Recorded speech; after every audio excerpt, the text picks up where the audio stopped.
ഈ ദിശയിൽ താമര വളർത്തു. ഈ ഗുണങ്ങൾ ഉറപ്പ്. ശുദ്ധജലത്തിൽ വളരുന്നതും പൂക്കൾ ജലനിരപ്പിൽ നിന്ന് ഉയർന്നു വിരിയുന്നതുമായ സസ്യമാണ് താമര. അരവിന്ദം, അംബുജം, കമലം, ജലജം തുടങ്ങിയ താമരയുടെ പര്യായങ്ങളാണ്. ബ്രഹ്മാവ് ഇരിക്കുന്നത് താമരയിലാണ്. 1000 ഇതളുള്ള താമരയിലാണ് സരസ്വതി ഇരിക്കുന്നത് എന്നാണ് വിശ്വാസം. പിങ്ക് വർണ്ണത്തിലുള്ള താമര ലക്ഷ്മിയുടെ ഇരിപ്പിടമാണ്. അതിനാൽ പത്മിനി, പത്മപ്രിയ എന്ന പേരുകളിൽ മഹാലക്ഷ്മിയെ വിളിക്കുന്നു. മഹാവിഷ്ണുവിൻ്റെ 4 കൈകളിൽ ഒന്നിൽ താമരപ്പൂവാണ് ഉള്ളത്.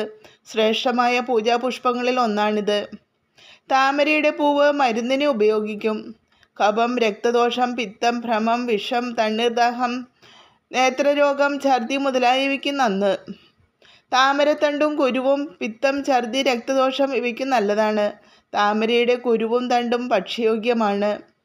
ഇത്രയും ഗുണങ്ങളുള്ള താമര വീട്ടിൽ വളർത്തുന്ന ഐശ്വര്യവും സമ്പൽ സമൃദ്ധിയും നൽകുമെന്നാണ് വിശ്വാസം. വാസ്തുശാസ്ത്രം അനുസരിച്ച് വീടിന് വടക്ക് കിഴക്ക് ഭാഗത്ത് താമരക്കുളം നിർമ്മിക്കുന്നത് ഉത്തമമാണ്.